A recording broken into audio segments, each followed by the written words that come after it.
এক লোকের বাবা ছিল চোর, কিন্তু তার ছেলে অনেক ভালো। আপনি কি তারা বলতে পারবেন তুই চোরের ঘরের চোর?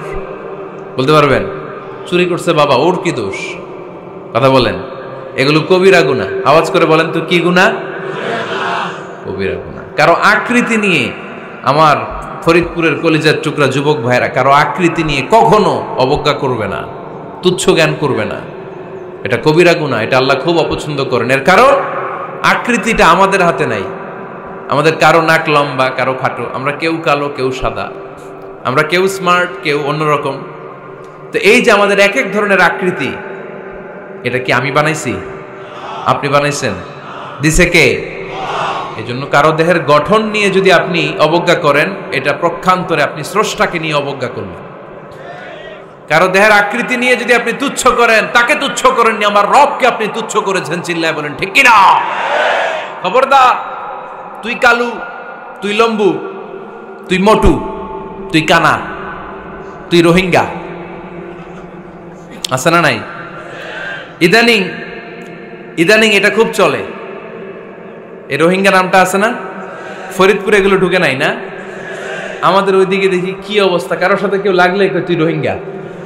কি আশ্চর্য, এই গালি কবে আসলো? হ্যাঁ, অনেক ধরনের গালি। ঢাকায় আর একটা চলে ফইন নির্বুত, কি বলে?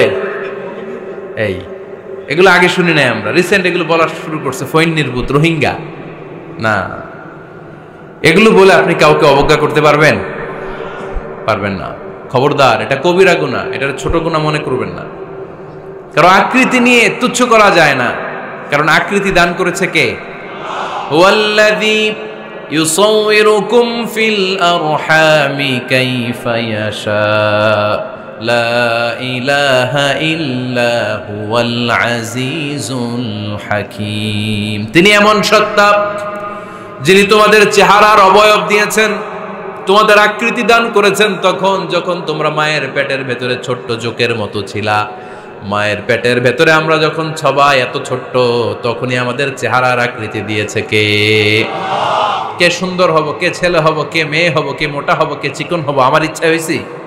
আওয়াজ করে বলতে হবে, কার ইচ্ছায়?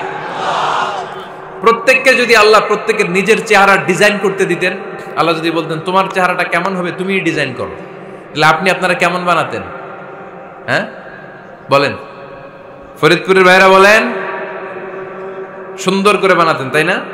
সবচাইতে স্মার্ট, সবচেয়ে সুন্দর করে আমি আমার চেহারাটা বানাতাম যদি আমাকে ডিজাইন করার সুযোগ দেওয়া হতো। কিন্তু এই সুযোগ তো আল্লাহ দেন নাই। ডিজাইন স্বয়ং করে দিয়েছেন কে?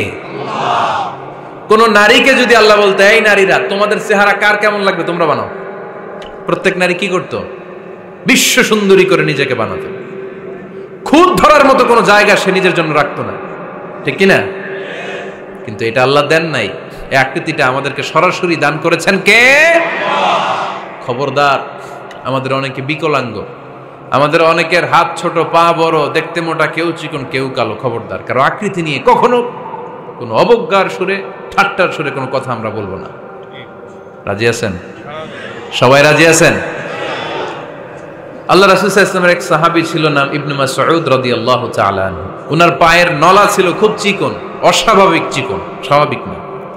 তো উনিও এটা ঢেকে রাখতেন, দেখাতেন না কাউকে। একদিন উনি খেজুর পাড়ার জন্য খেজুর গাছে উঠলেন। খেজুর গাছে ওঠার পরে নিচ থেকে সাহাবারা পায়ের চিকন নলা দেখে ফেলছে। দেখে সবাই হাসি, সবাই হেসে কুটি কুটি। বিশ্বনবী বললেন, হেসো না, খবরদার, আমার ইবনে মাসুদের পায়ের চিকন নলা দেখে হেসো না। আমার ইবনে মাসুদের এই পায়ের চিকন নলা যদি মিজানের পাল্লায় উঠিয়ে দেয়া হয়, কিয়ামতের দিন উহুদ পাহাড়ের চেয়েও ভারী হয়ে যাবে। খবরদার, আমার ইবনে মাসুদকে আমার আল্লাহ অনেক পছন্দ করে, তার পা চিকন দেখে তাকে তুচ্ছ করো না। আল্লাহর হাবিব সাল্লাল্লাহু আলাইহি ইসলামের 11 জন স্ত্রীর মধ্য থেকে একজন স্ত্রী ছিলেন একজন স্থূল আকৃতির, অবিসিটি ছিল, একটু মোটা। ওনার নাম ছিল সাফিয়া রাদিয়াল্লাহু তাআলা আনহা। আম্মা জান আয়েশার সাথে একবার সাফিয়ার ঝগড়া। নবীদের বউদের মাঝে মাঝে মাঝে ঝগড়া হতো, তবে সেটা হতো মধুর ঝগড়া। সুবহানাল্লাহ পড়েন। আম্মা জান আয়েশা রাদিয়াল্লাহু তাআলা আনহার বাসায় একদিন বিশ্বনবী বসা ছিলেন। আরেকজন স্ত্রী, বিশ্বনবীর আরেকজন স্ত্রী রান্না করে কিছু খাবার আম্মা জান আয়েশার ঘরে পাঠিয়েছেন। এক দাসী দিয়ে বলল, যাও এটা আয়েশার ঘরে দিয়ে আসো, কারণ নবী আয়েশার ঘরে। আম্মা জান আয়েশা রাদিয়াল্লাহু তাআলা আনহা বললেন, এগুলো কি? ওই দাসী বলে, তরকারি কে দিছে? অমুক স্ত্রী। কেন দিয়েছে? আমি কি রান্না করতে পারি না? তোমরা রান্না তোমরা খাও। এই কথা বলে পাতিল সহ উড়ায় মারছে চেহারার মধ্যে। এর কারণ ওনারা মানুষ ছিলেন, মানবীয় ব্যাপারগুলো ওনাদের মধ্যেও কাজ করত। আবার এক স্ত্রী ঝোল দিয়ে রান্না করে কিছু খাবার নিয়ে এসেছে। আম্মা জান আয়েশা রেগে মেগে ওই ঝোল নিয়ে ওই স্ত্রীর গালের মধ্যে মেখে দিয়েছেন। বিশ্বনবীর আরেক বউয়ের গালের মধ্যে ওই ঝোল লাগাই দিচ্ছে। এবার ওই স্ত্রী বিশ্বনবীর কাছে যেয়ে বলে, ইয়া রাসূলুল্লাহ, দেখেন আয়েশারে আপনি বেশি আদর করেন তো, দেখেন কি করে আমাদের সাথে। এই যে আমাদের গালের মধ্যে ঝোল মাখাই একেবারে মেকআপ বানাই দিচ্ছে।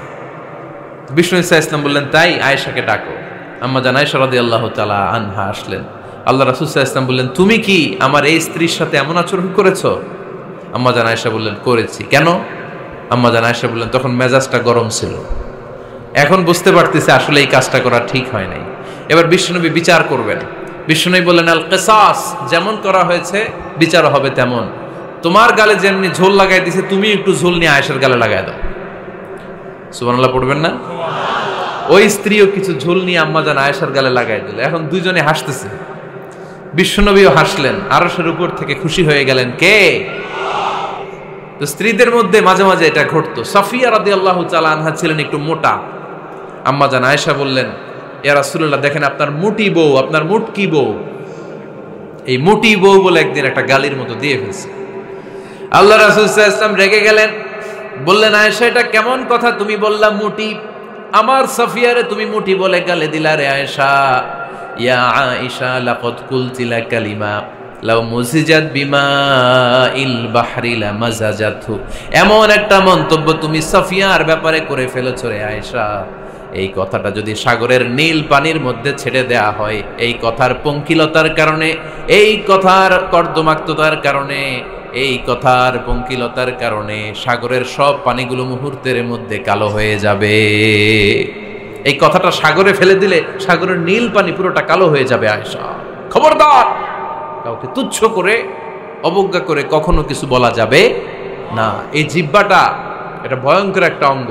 বেশিরভাগ পাপ এই জিহ্বা দিয়ে হয়। কি দিয়ে হয়? এজন্য সাহাবারা জিহ্বা ধরে মাঝে মাঝে জিহ্বার মধ্যে ব্যাত মারতেন আর বলতেন, জিহ্বা তোর জন্য আমি আটকে যাব কিয়ামতের দিন। আমলিক আলাইকা লিসানাক, নিজের জিহ্বার মালিক নিজে হন। আপনার জিহ্বার মালিক যেন শয়তান না হয়ে যায়। জিহ্বা আপনার, শয়তানের ভাষায় আপনি কথা বলেন কেন? খবরদার, প্রতিটা কমেন্ট, প্রতিটা কথা, প্রতিটা মন্তব্য, এগুলোর ব্যাপারে কিয়ামতের দিন পাই টু পাই করে আপনার কাছে আল্লাহর সুপ্রিম কোর্টের কাঠগড়ায় দাঁড় করিয়ে আপনারা জিজ্ঞেস করবে কে? এজন্য বিশ্বনবী বলছেন, মাইয়াদমানলি মা বাইনা লিহিয়াইহি ওয়া মা বাইনা রিজলাইহি আদমান লাহুল জান্নাহ। আমার কোন উম্মত যদি দুইটা অঙ্গের গ্যারান্টি আমারে দেয়, আমি আমার উম্মতকে জান্নাতের গ্যারান্টি দেব। দুইটা অঙ্গের, একটা হলো জিহ্বা আর একটা লজ্জাস্থান। দুই চোয়ালের মাঝে যা থাকে লিজ্জা, জিহ্বা, আর দুই পায়ের মাঝখানে যা থাকে লজ্জাস্থান। এই দুইটা অঙ্গের গ্যারান্টি যদি বিশ্বনবীকে আপনি দেন যে নবী, জিহ্বা আর লজ্জাস্থান এই দুইটা অঙ্গের কোনো পাপ আমি করব না, নবী বলে আমি দুনিয়ায় তোমার জান্নাতের গ্যারান্টি দিলাম। এজন্য জিহ্বাটারে সামলান, যা মনে চায় বললেন না। খবর আছে না নাই? খবর আছে। মা ইয়ালফিযু মিন কাউলিন ইল্লা লাদাইহি রাকীবুন আতীদ, যা মুখ দিয়ে বের হয় লিখে রাখার জন্য দুইজন ফেরেশতা রেডি করে রেখেছে। কে? চিল্লায় বলেন। যতদিন আমরা বেঁচে থাকবো ততদিন থাকবে আমাদের কাঁধে। আমরা মরে যাবো, এই ফেরেশতারা উড়াল দিবে, ঠিক কিনা? দুই কান্দে জি ছিল যে তোমার দুইজনা পাহারা, তোমারে একলা থইয়া পালাইছে তাহারা। তোমার আট কুঠুরি নয় দরজা বন্ধ এবার হলো রে হলো, মুখে আল্লাহ রসুল সবে বলো, ও মুখে আল্লাহ রসুল সবে বলো। দুয়ারে আইসাছে পালকি নাই হরি গাও তোলো রে তোলো, মুখে আল্লাহ রসুল সবে বলো, ঠিক কিনা? এজন্য সাবধান। আমলিক আলাইকা লিসানাক, নিজের জিহ্বার মালিক নিজে হন। মন যা চায় মুমিন তখন ইচ্ছা মতো মন মতো কোনো মন্তব্য ছুটতে পারে না। বিশ্বাসী বলে যদি নিজেকে দাবি করেন, নিজের জিহ্বার মালিক নিজে থাকার দরকার আছে না নাই?